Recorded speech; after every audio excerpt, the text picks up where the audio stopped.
Hello, আজ আমরা যে ক্লাসটি করতে চলেছি সেটি ট্যাক্সোনমির 5 কিংডম ক্লাসিফিকেশন, যার সজীব বস্তুকে আমরা দুটো ভাগে ভাগ করি, প্রোক্যারিওটিক জীব এবং ইউক্যারিওটিক জীব। প্রোক্যারিওটিক মানে আদি নিউক্লিয়াসযুক্ত জীব এবং ইউক্যারিওটিক মানে আদর্শ নিউক্লিয়াসযুক্ত জীব। যেখানে প্রোক্যারিওটিক জীবের মধ্যে এককোষী, এরা ম্যাক্সিমামটা এককোষী হয়ে থাকে। এদের এক্সাম্পল হলো মোনেরা। আর ইউক্যারিওটিক জীব হলো এককোষী এবং বহুকোষী হয়। তার মধ্যে এককোষী হলো প্রোটিস্টা এবং বহুকোষীকে ভাগ করা হয় কোষপ্রাচীর যুক্ত আর কোষপ্রাচীর বিহীন। কোষপ্রাচীর যুক্তগুলোকে সালোকসংশ্লেষ করতে পারে না এমন উদ্ভিদ এবং সালোকসংশ্লেষে সক্ষম এমন উদ্ভিদে ভাগ করা হয়। আর কোষপ্রাচীর বিহীন মানে প্রাণী রাজ্য। তো এখানে ওই কোষপ্রাচীর বিশিষ্ট উদ্ভিদ বা জীবকে দুটো ভাগে যে ভাগ করা হয়, তার মধ্যে সালোকসংশ্লেষ করতে পারে না যথাক্রমে ছত্রাক, আর সালোকসংশ্লেষে সক্ষম হলো উদ্ভিদ রাজ্য। তো এখানে যে আমরা 5 কিংডম ক্লাসিফিকেশনের বেসিক স্ট্রাকচারটা পড়বো সেটা হলো যে কি 5 কিংডম ক্লাসিফিকেশনে এই সায়েন্টিস্ট দোহেত্রি তিনি 1957-এ প্রথম প্রোক্যারিওটিক্স বা প্রোক্যারিওটস এবং মোনেরা অন্তর্গত সকল জীবেরা হলো প্রোক্যারিওটস। আর এই 5টা ক্লাসিফিকেশনের মধ্যে পড়ছে মোনেরা, প্রোটিস্টা, ছত্রাক, উদ্ভিদ এবং প্ল্যান্টি। তার মধ্যে আজকের আমাদের উদ্দেশ্য হলো যে মোনেরাটা পড়া। তো মোনেরা হলো এককোষী নিউক্লিয়াসযুক্ত আদি নিউক্লিয়াসযুক্ত এককোষী জীব, যাকে বলা হয় প্রোক্যারিওটিক জীব। এর কোষপ্রাচীরটা পেপটাইডোগ্লাইকান নির্মিত, স্বভোজী বা পরভোজী হয়ে থাকে। স্নায়ুতন্ত্র অনুপস্থিত, গমনে অক্ষম। জীবের ফ্লাজেলা দ্বারা এরা গ্লাইডিং পদ্ধতিতে গমন করে, অনেকেই গমনে অক্ষম এবং এদের মধ্যে স্নায়ুতন্ত্র অনুপস্থিত। তো এদেরকে এই মোনেরা প্রকারভেদকে আমরা ভাগ করে থাকি কয়েকটা ভাগে, যেমন ব্যাকটেরিয়া, সায়ানোব্যাকটেরিয়া, আর্কিব্যাকটেরিয়া এবং মাইক্রোপ্লাজমা। এরা একদম সরলতম জীব হয়ে থাকে এরা। তো এই মাইক্রোব্যাকটেরিয়া মোনেরা প্রকার মধ্যে ব্যাকটেরিয়াকে ভাগ করা দুটো ভাগে, একটা গ্রাম পজিটিভ ব্যাকটেরিয়া, একটা গ্রাম নেগেটিভ ব্যাকটেরিয়া। গ্রাম পজিটিভের এক্সাম্পলগুলোর মধ্যে পড়ছে স্টেপ্টোকক্কাস, ব্যাসিলাস। আর গ্রাম নেগেটিভের মধ্যে পড়ছে ভিব্রিও কলোরি, গনোরোকাস, কক্কাস এটসেট্রা বা ইত্যাদি। এবং সায়ানোব্যাকটেরিয়াগুলোর মধ্যে যারা ম্যাক্সিমাম যে সমস্ত ব্যাকটেরিয়া বা জীব মোনেরা খাদ্য উৎপাদন করতে পারে, যেমন নস্টক, অ্যানাবিনা। আর্কিব্যাকটেরিয়াগুলোর মধ্যে এরা মিথানোকক্কাস, থার্মোপ্লাজমা। এরা সাধারণত খুবই এক্সট্রিম টেম্পারেচার বা এক্সট্রিম এনভায়রনমেন্ট এরা থাকে। আর মাইক্রোপ্লাজমা তো রয়েছে।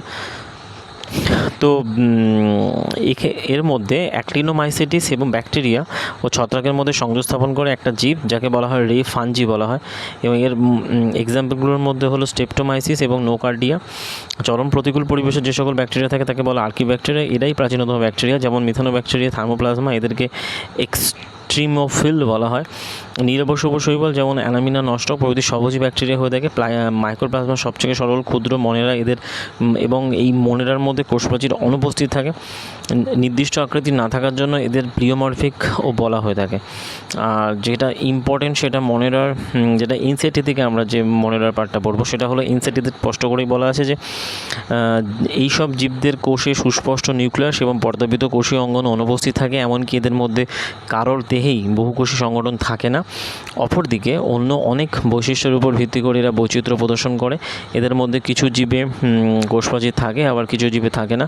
সর্বদাই বহুকোষী জীবে কোষপ্রাচীর থাকা বা না থাকার তুলনায় এই ধরনের জীবে কোষপ্রাচীর থাকা বা না থাকা বিষয়টা এদের দেহের নকশায় অনেকটা ভিন্ন প্রভাব ফেলে। এই গোষ্ঠীভুক্ত জীব কিছু স্বভোজী, বাকি জীবগুলো পরভোজী পুষ্টি দেখা যায়। স্বভোজী পুষ্টি পদ্ধতিতে এরা নিজেদের খাদ্য নিজেরাই তৈরি করতে পারে। পরভোজী পুষ্টি পদ্ধতিতে এরা পরিবেশ থেকে পুষ্টিদ্রব্য গ্রহণ করে থাকে। এই গোষ্ঠীভুক্ত জীবেদের মধ্যে রয়েছে ব্যাকটেরিয়া, নীলাবসবুজ শৈবাল, সায়ানোব্যাকটেরিয়া, মাইক্রোপ্লাজমা এটসেট্রা। এর যে চিত্রগুলোর মধ্যে পড়ছে এইটা, যেমন ব্যাকটেরিয়ার মধ্যে বিশ্রামরত অবস্থায় রেণু, হেটারোরোস্ট।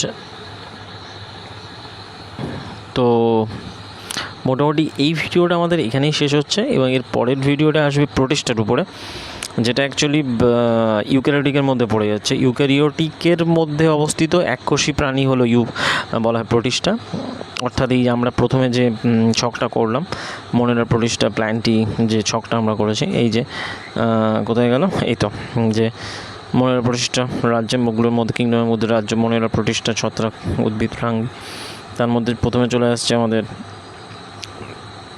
প্রোক্যারিওটিকের মধ্যে আজকের এখন মনোডাটা বলে নিলাম। পরেরটা আসবে প্রোটিস্টার সাথে এই প্রোটিস্টার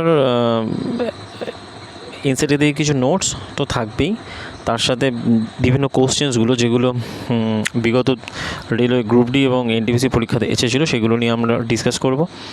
তো এই ভিডিওগুলো করার উদ্দেশ্য একটাই যে আপকামিং যে RPF constable, NTPC group D, WBP constable, WBP SI, WBPSC miscellaneous clerkship সমস্ত পরীক্ষার জন্য কোশ্চেন্সগুলো অত্যাবশ্যক এবং অত্যন্ত কম সময়ের মধ্যে চ্যাপ্টারগুলোকে রিভাইজ করা যাবে, যেহেতু খুঁটিয়ে কোশ্চেন আসছে বা আসে এগুলো থেকে, সুতরাং এগুলো কোনো পয়েন্টই বাদ দেওয়া উচিত নয়। ভিডিওটি ভালো লাগলে চ্যানেলটিকে সাবস্ক্রাইব করো, ভিডিওটি শেয়ার করো, লাইক করো এবং দেখা হচ্ছে পরের ভিডিওতে। Thank you.